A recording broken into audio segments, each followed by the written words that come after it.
अफगानिस्तान अगर super power देशों की कब्रगाह है तो वियतनाम सुपर पावर देशों के लिए किसी कसाई से कम नहीं, क्योंकि अफगानिस्तान में आकर सुपर पावर देश खुद ब खुद दफन हो जाते हैं, एम्पायर तबाह हो जाते हैं, तो वियतनाम दुनिया की बड़ी से बड़ी सुपर पावर को काट देने तक का इतिहास रखता है। और ऐसा वो कई बार कर चुका है, चाहे वो अमेरिका वियतनाम युद्ध हो जिसमें लाखों अमेरिकी सैनिकों को मार गिराया था वियतनाम ने, और अमेरिका को तब हराया था जब अमेरिका अपनी शक्ति के पीक पर था, अमेरिका की सबसे ज्यादा ताकत थी, तब अमेरिका को धूल चटाई थी। और इतना ही नहीं, इसके कुछ ही सालों के बाद 1979 में उसका एक और पड़ोसी देश चीन, जो कि इस रीजन का सुपर पावर था, वो उस पर हमला करने आया। और उस हमले में वियतनाम ने चीन के 20,000 सैनिकों को गाजर मूली की तरह काट डाला। और 1979 का साल था और आज 2024 का साल है।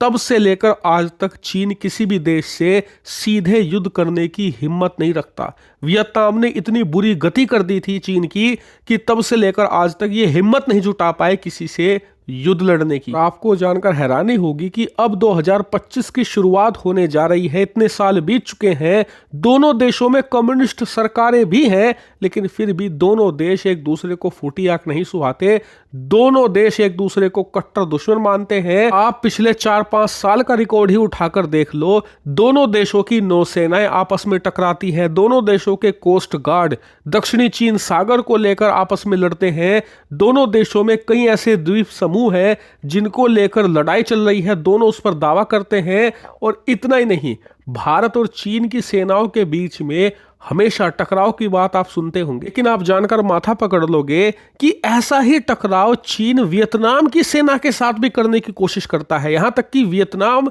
बिल्कुल अपनी जो चीन के साथ बॉर्डर है उसे सील कर चुका है, लेकिन वहां पर जो फेंसिंग करी गई है उसे उखाड़ने की कोशिश करते हैं और वियतनामी सैनिकों के साथ टक्कर लेने की यहां पर कोशिश की जाती है। यानी कि देखा जाए तो दोनों एक दूसरे के कट्टर दुश्मन है और भविष्य में इन दोनों के बीच युद्ध होने की संभावना भी है, खासकर कि दक्षिणी चीन सागर को लेकर। यही कारण है कि वियतनाम कम्युनिस्ट देश होते हुए भी चीन के जितने भी दुश्मन देश हैं, चाहे वो भारत हो, अमेरिका हो या फिर यूरोपियन देश हो, सबके साथ अपने संबंध बेहतर कर रहा है। खासकर कि भारत के साथ तो इन्होंने कई युद्धाभ्यास भी किए हैं और ये भारत के कई हथियार खरीदने की इच्छा भी जता चुके हैं। और इसी में अब एक ऐतिहासिक डील हो चुकी है। आप अपने स्क्रीन पर देखिए, रिपोर्ट निकलकर सामने आई है कि भारत वियतनाम के बीच में इतिहास की सबसे बड़ी हथियार डील हो चुकी है। इसके तहत $700 मिलियन खर्च करके वियतनाम भारत से ब्रह्मोस मिसाइल खरीद रहा है। रिपोर्ट्स बताती हैं कि इस डील की सारी नेगोशिएशन फाइनल हो चुकी है। अब बस दोनों देशों के जो प्रतिनिधि है इस पर हस्ताक्षर करेंगे और उसके बाद भारत वियतनाम की सेना के लिए यह ब्रह्मोस मिसाइल मैन्युफैक्चर करना शुरू कर देगा और इसकी डिलीवरी भी जल्द कर दी जाएगी। और इसी के साथ दक्षिणी चीन सागर का दूसरा देश बनेगा वियतनाम, जिसके पास ब्रह्मोस मिसाइल होगी। क्योंकि आपको बता दूं, फिलीपींस ऑलरेडी भारत से ये ब्रह्मोस मिसाइल खरीद कर चीन के खिलाफ तैनात कर भी चुका है। लेकिन वियतनाम वाली डील इसलिए ज्यादा बड़ी है और इस पर चर्चा दुनिया भर में इसलिए हो रही है क्योंकि पहली बार होगा जब भारत की कोई मिसाइल चीन की आबादी के ठीक दरवाजे पर तैनात होगी। क्योंकि आप जानते ही हैं कि चीन का जो ज्यादातर आबादी है, करीबन 90 से 95% इनकी जो जनसंख्या है वो भारतीय बॉर्डर पर नहीं रहती।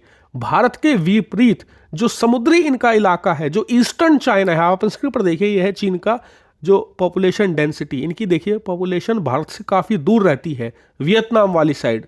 और जब वियतनाम भारत की ब्रह्मोस लेगा तो वो चीन के बॉर्डर पर ही तैनात करेगा, जिसके बाद भारत की ब्रह्मोस सीधा चीन की आम जनता के लिए खतरा बनेगी। यही कारण है कि ये डील इतनी ज्यादा चर्चाओं में है और इसे भारत की एक डिप्लोमेटिक मास्टर क्लास भी कहा जा रहा है। क्योंकि एक तरफ आप देखिए, भारत चीन के साथ बड़ी बड़ी बैठकें कर रहा है, वहां पर हमारे एनएसए जाते हैं, बॉर्डर विवाद सुलझाए जा रहे हैं, तो वहीं दूसरी तरफ हम चीन के दुश्मनों को लगातार मजबूत कर रहे हैं। वियतनाम जैसे देश जो कि हिस्टोरिकली एक फाइटर देश माने जाते हैं, लड़ाकू देश, लेकिन उनके पास ज्यादा हथियार नहीं है, ऐसे में हम उन्हें वर्ल्ड की सबसे बेहतरीन मिसाइल देकर उनकी ताकत बढ़ा रहे हैं और चीन का सरदर्द भी। यही कारण है कि यह डील भारत की एक डिप्लोमेटिक मास्टर क्लास भी है। हालांकि इस पर आपका क्या मानना है, कमेंट करके जरूर बताइएगा।